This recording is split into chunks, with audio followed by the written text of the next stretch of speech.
உங்களுடைய குழந்தைங்க நல்ல மார்க் வாங்கணுமா, நல்லா படிக்கணுமா அப்படின்னா நான் சொல்ல போகிற சில விஷயங்களை ஃபாலோ பண்ணுங்கள்.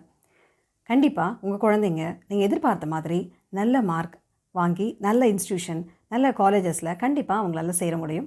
நான் Jayashree, I am life coach மற்றும் ho'oponopono healer and welcome to my channel mind miracle. சரி, குழந்தைங்க படிக்கிறதுக்கு நம்ம என்ன செய்யணும் அப்படின்னு கேட்குறீங்களா? இதில் கண்டிப்பாக 3 விஷயங்களை நம்ம செஞ்சாகணும். 4வதாக ரிசல்ட் நம்மளுக்கு கண்டிப்பாக நல்லபடியாக வந்துடும். என்ன அப்படின்னு சொன்னால், முதல்ல நீங்கள் குழந்தைங்க கிட்ட, அதாவது உங்களுடைய பசங்க, உங்களுடைய பொண்ணு பையன்கிட்ட அவங்க என்ன படித்தாலும் சரி, நீங்கள் என்ன மாதிரியான வார்த்தைகளை பயன்படுத்தி அவங்ககிட்ட பேசுகிறீங்க அப்படிங்கிறத பாருங்கள். 1. 2வது, எந்த மாதிரி நம்பிக்கையை நீங்கள் உங்கள் மனசில் வச்சுருக்கீங்க, உங்கள் குழந்தைங்கள பற்றி, அவங்க படிப்பை பற்றி நீங்கள் எந்த மாதிரியான நம்பிக்கை மனசில் இருக்குது அப்படிங்கிறத பாருங்கள். ஸோ நீங்கள் க்ரியேட் பண்ண வேண்டியது ஒரு பாசிட்டிவான பிலீஃப். நம்பர் 1, திருப்பி என்னுடைய குழந்தை நல்லா படிக்கிறாங்க, நல்ல மார்க் வாங்குறாங்க அப்படிங்கிறத திருப்பி மனசுக்குள்ளார நினச்சிக்கிட்டே இருங்க. So it will become a belief. இது 1. 2வது என்ன அப்படின்னு சொன்னால், நீங்கள் திருப்பி நினைக்கிறீங்களா, என் பையன் நல்லா படிக்கிறான், என் பொண்ணு நல்லா படிக்குது அப்படின்னு சொல்லிட்டு நினைக்கிறீங்க. 2வது, கிரியேட் அன் எக்ஸ்பெக்டேஷன், எதிர்பார்ப்பு.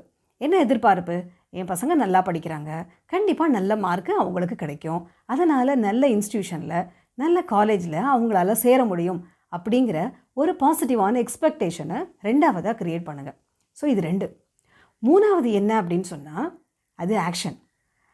என்ன மாதிரி ஆக்ஷன் அப்படின்னா பாசிட்டிவான ஆக்ஷன்ஸ். என்ன பாசிட்டிவான ஆக்ஷன்ஸ் எடுக்கணும் அப்படின்னா, அது நீங்கள் எடுக்க தேவையில்லை, தானாகவே நீங்கள் செய்ய ஆரம்பிச்சிடுவீங்க. ஏன் அப்படின்னா, உங்கள் மனசில் ஒரு பாசிட்டிவான பிலீஃப் இருக்குது. என் பையன் என் பொண்ணு நல்லா படிக்கிறாங்கன்ற ஒரு பிலீஃப் இருக்குது.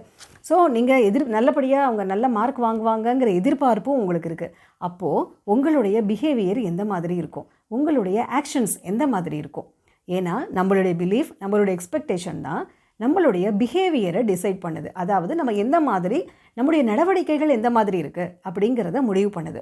இதுக்கு பேர் செல்ஃப் ஃபுல்ஃபில்லிங் ப்ராஃபஸி அப்படின்னு சொல்கிறாங்க. சைக்காலஜியில் இது பேர் செல்ஃப் ஃபுல்ஃபில்லிங் ப்ராஃபஸி. அதாவது நம்முடைய நம்பிக்கைகளும் நம்முடைய எதிர்பார்ப்புகளும் நம்மளுடைய பிஹேவியர், நம்மளுடைய ஆக்ஷனில் ஒரு பெரிய இன்ஃப்ளூயன்ஸை சப்கான்ஷியஸ் லெவலில் க்ரியேட் பண்ணும். நீங்கள் உங்கள் பையனும் பொண்ணும் நல்லா படிக்கிறாங்கன்னு நம்புகிறீங்க, நல்ல மார்க் வாங்குவாங்கன்னு எதிர்பார்க்குறீங்க அப்படின்னா உங்களுடைய பிஹேவியர், உங்களுடைய ஆக்ஷன்ஸ் டுவர்ட்ஸ் யுவர் சில்ட்ரன் எந்த மாதிரி இருக்கும்? ரொம்ப சப்போர்ட்டிவாக இருக்கும் இல்லையா? அப்போ எப்படி நீங்கள் அவங்கள ஹர்ட் பண்ண மாட்டீங்க, அவங்க எமோஷ்னலாக அவங்கள டிஸ்டர்ப் பண்ண மாட்டீங்க, நல்ல வார்த்தைகளை பேசுவீங்க, அவங்களுக்கு ஒரு கான்ஃபிடென்ஸை பூஸ்ட் பண்ணுற மாதிரி தான் உங்களுடைய வார்த்தைகள் இருக்கும், உங்களுடைய பிஹேவியர் இருக்கும். அவங்கள தொந்தரவு பண்ணுற மாதிரியான ஆக்ஷன்ஸை நீங்கள் செய்ய மாட்டீங்க. உதாரணத்துக்கு, நீ ஃபோன் பார்க்காத அப்படின்னு சொல்லிட்டு நீங்கள் ஃபோன் பார்த்துட்டு இருக்க மாட்டீங்க, அவங்களுக்கு முன்னாடியே உட்காந்து. டிவி பார்க்காத அப்படின்னு சொல்லிட்டு அவங்க இருக்கிறப்பயே டிவி பார்த்துட்டு இருக்க மாட்டீங்க. ஸோ எந்த அளவுக்கு உங்களால் சப்போர்ட்டிவாக இருக்க முடியுமோ அந்த அளவுக்கு சப்போர்ட்டிவாக உங்களுடைய பிஹேவியர் மாற ஆரம்பிக்கும். ஏன்னா நீங்கள் உங்களுடைய நல்ல நம்பிக்கையை உருவாக்கியிருக்கீங்க, பாசிட்டிவான பிலீஃப் மனசில் இருக்குது, பாசிட்டிவான எக்ஸ்பெக்டேஷனை மனசில் வச்சுருக்கீங்க. அப்போ ஆட்டோமேட்டிக்காக as per self fulfilling prophecy உங்களுடைய பிஹேவியர் பாசிட்டிவாக மாற ஆரம்பிக்கும். ஸோ இந்த 3மே நடந்தது அப்படின்னு சொன்னால் நீங்கள் எதிர்பார்க்குற பாசிட்டிவ் ரிசல்ட் அப்படிங்கிறத கண்டிப்பாக வரும். இது எப்படிங்கிறத நான் சொல்கிறேன். நீங்கள் என்ன வார்த்தைகளை சொல்கிறீங்களோ, என்ன மாதிரி உங்களுடைய பசங்கக்கிட்ட பேசுகிறீங்களோ, என்ன மாதிரி உங்கள் குழந்தைங்கிட்ட வார்த்தைகளை பயன்படுத்தி பேசுகிறீங்களோ, அது அவங்களுடைய இன்னர் வாய்ஸாக மாறி போகும். பேரண்ட்ஸோட வேர்ட்ஸ் தான் பசங்களோட இன்னர் வாய்ஸ். அப்படிங்கிறப்போ நீங்கள் எந்த வார்த்தைகளை பயன்படுத்தி பேசிக்கிட்டே இருக்கீங்களோ அந்த வார்த்தைகள் அவங்க மனசில் டேப் ரெக்கார்டர் மாதிரி ஓடிக்கிட்டே இருக்கும். சரி, அம்மா இந்த மாதிரி சொல்கிறாங்க, அப்பா இந்த மாதிரி சொல்கிறாங்க அப்படிங்கிற மாதிரி ஒரு டேப் ரெக்கார்டர் மாதிரி மைண்டில் எந்நேரமும் ஓடிட்டே இருக்கும். அப்போது நீங்கள் பாசிட்டிவான ஒரு வார்த்தைகளை பேசிக்கிட்டே இருக்கீங்க. நீ நல்லா படிக்கிற, இப்போ நீ 60% ஒரு பையன் வாங்குறான்னு வச்சுக்கோங்களேன், நீங்கள் என்ன சொல்லலாம்? 60% வாங்கிட்டு இருக்க, இன்னும் கொஞ்சம் டைம் எடுத்து படி, இன்னும் கொஞ்சம் எஃபர்ட் எடுத்து படி, உன்னால் 70-80 வாங்க முடியும் அப்படின்னு நீங்கள் சொல்வீங்க. இப்போ நீங்கள் 80% ஒருத்தவங்க வாங்கிட்டு இருக்காங்க, நீ இன்னும் கொஞ்சம் எஃபர்ட் எடு, இன்னும் கொஞ்சம் எது டஃப்பான போர்ஷனோ பார்த்து படி, உன்னால் 90% வாங்க முடியும் அப்படின்னு சொல்லுவீங்க. ஸோ உங்களுடைய வார்த்தைகள் ரொம்ப சப்போர்ட்டிவாக அவங்களுக்கு ஒரு கான்ஃபிடென்ஸை பூஸ்ட் பண்ணுற மாதிரி மைண்டில் ரிவைண்ட் ஆகிட்டே, மைண்டில் திருப்பி ப்ளே ஆகிட்டே இருக்கும். அப்போ என்ன பண்ணுவாங்க? அவங்க அதை நம்ப ஆரம்பிப்பாங்க. ஏன்னா நீங்கள் சொல்கிறத உங்கள் குழந்தைங்க கண்டிப்பாக நம்புவாங்க. ஸோ அப்போ ஆட்டோமேட்டிக்காக அவங்களுடைய பிலீஃப் ரொம்ப பாசிட்டிவான பிலீஃபாக மாறி போகும். 2வது, அவங்களும் அந்த மாதிரி, ஓகே நம்ம இன்னும் கொஞ்சம் சிரமப்பட்டு படிக்கிறோம், இன்னும் கொஞ்சம் டைம் ஸ்பேர் பண்ணி படிக்கிறோம், இன்னும் கொஞ்சம் எக்ஸ்ட்ரா நம்ம படிக்கிறோம் அப்படின்னா இன்னும் கொஞ்சம் அதிக மார்க்களை நம்மளால் வாங்க முடியுங்கிற அவங்களுடைய எதிர்பார்ப்பும் அதிகரிக்க ஆரம்பிக்கும். அப்போது பிலீஃப், அடுத்தது எக்ஸ்பெக்டேஷன், ஆட்டோமேட்டிக்காக அவங்களுடைய பிஹேவியர் அதுவும் அவங்களுக்கு பாசிட்டிவாக பிஹேவியர் இருக்கும். எப்படி அப்படின்னா அவங்களுடைய எஃபர்ட்ஸ் ஜாஸ்தியாகும். அவங்க இப்போ காலையில் ஒருத்தவங்க எந்திரிக்கவே மாட்டேங்கிறாங்கன்னு வச்சுக்கோங்க, 7 மணி வரைக்கும் தூங்கிட்டே இருக்கிறாங்கன்னு வச்சுக்கோங்க, ஆட்டோமேட்டிக்காக அவங்க 6 மணிக்கு எந்திரிச்சு படிக்க போவாங்க. ஸோ இந்த மாதிரி அவங்களோட பிஹேவியரல் சேஞ்சஸ் பாசிட்டிவாக இருக்கும். அப்போது நல்ல நம்பிக்கை இருக்குது, நல்ல எக்ஸ்பெக்டேஷன் இருக்குது, அவங்களோட பிஹேவியர் ரொம்ப பாசிட்டிவாக மாற ஆரம்பிக்குது. எதிர்பார்த்தபடி பாசிட்டிவான ரிசல்ட்ஸை அவங்களால அடைய முடியும். இது அதர் இம்போஸ்ட் ப்ராஃபஸி அப்படின்னு சொல்கிறது. முதல்ல இருக்கிறது செல்ஃப் ஃபுல்ஃபில்டு ப்ராஃபஸி, அதர் இது செல்ஃப் இம்போஸ்டு. முதல்ல இது செல்ஃப் இம்போஸ்டு ப்ராஃபஸி, அதை நம்மளுக்கு நாமே க்ரியேட் பண்ணி நம்ம மாற ஆரம்பிக்கிறோம். அடுத்தது அதை கேட்டு குழந்தைங்க மாறுறாங்க இல்லையா, அதுக்கு பேர் அதர் இம்போஸ்டு ப்ராஃபஸி. இது சைக்காலஜியில் இருக்கிற மிக முக்கியமான ஒரு விஷயம். நம்மளுடைய தாட்ஸ், நம்மளுடைய எமோஷன்ஸ், நம்மளுடைய பிஹேவியரை சேஞ்ச் பண்ணுற மாதிரி நம்மளுடைய குழந்தைங்களுடைய அந்த ஆக்ஷன்ஸ், பிஹேவியர் எல்லாத்தையுமே நம்மளுடைய நம்பிக்கைகள் மாற்ற ஆரம்பிக்கும். ஸோ இதை ரிப்பீட்டடாக நீங்கள் செய்கிறப்போ அவங்க எதிர்பார்க்குற ரிசல்ட்ஸை அவங்களால் கொண்டு வர முடியும். சரி, இதுக்கு ஏதாவது ப்ரூஃப் இருக்கா அப்படின்னா கண்டிப்பாக இருக்குது.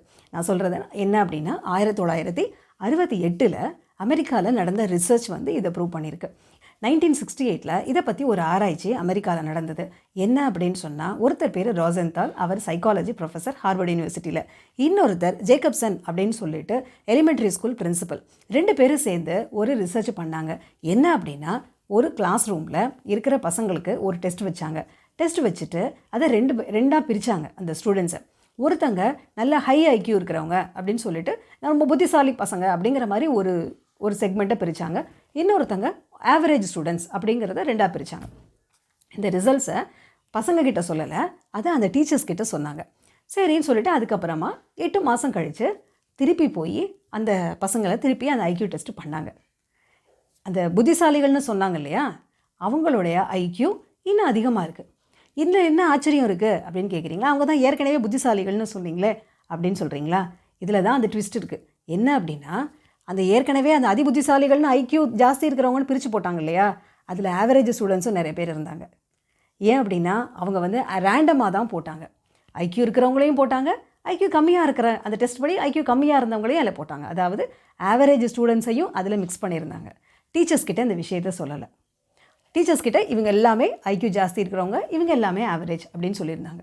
விஷயம் என்னென்னா, ஒரு பையன் ஆவரேஜ் ஸ்டூடெண்ட்டாக இருந்தாலும் அந்த பையனால் ஐக்யூ இன்க்ரீஸ் ஆக முடிஞ்சுது. எப்படி அப்படின்னா, அந்த டீச்சருக்கு இவங்கெல்லாம் புத்திசாலி பசங்க அப்படிங்கிற எண்ணம் மனசில் இருந்துகிட்டே இருந்தது. அப்போது அவங்களுடைய பிலீஃப், இந்த பசங்களாம் நல்லா படிக்கிற பசங்க அப்படிங்கிற பிலீஃப், அதுக்கடுத்தது இவங்களாம் நல்ல மார்க் வாங்குவாங்கங்கிற எக்ஸ்பெக்டேஷன், இது ரெண்டும் இருந்ததுனால அந்த டீச்சரோட பிஹேவியர் டுவர்ட்ஸ் தோஸ் சில்ட்ரன் எப்படி இருந்ததுன்னு சொன்னால் ரொம்ப பாசிட்டிவாக இருந்தது. அவங்க எந்த குழந்தை எந்த கேள்வி கேட்டாலும் உடனே பதில் சொன்னாங்க, உடனே அவங்கள ரொம்ப பாசிட்டிவாக ஹேண்டில் பண்ணாங்க. ஏன்னா அவங்க ஹை ஸ்கோரர்ஸ் இவங்கெல்லாம். ஸோ அவங்களுடைய அந்த பாசிட்டிவ் ஆட்டிடியூட் இருக்குது இல்லையா, அந்த பாசிட்டிவ் பிலீஃப், அது பாசிட்டிவ் பிஹேவியர் எல்லாமே அவங்க ஆவரேஜ் ஸ்டூடெண்ட்டை கூட ஐக்யூ ஜாஸ்தியான ஸ்டூடெண்ட்டாக மாற்றுச்சு. இது 1968 நடந்தது. இதுக்கு பேர் ரோசன்தால் அண்ட் ஜேக்கப்சன் எஃபெக்ட் அப்படின்னு பேர். இதுக்கு பேர் இன்னொரு பேர் கூட சொல்லுவாங்க, பிக்மேலியன் எஃபெக்ட் அப்படின்னு இன்னொரு பேரும் உண்டு. அதை இன்னொரு நாள் பார்ப்போம்.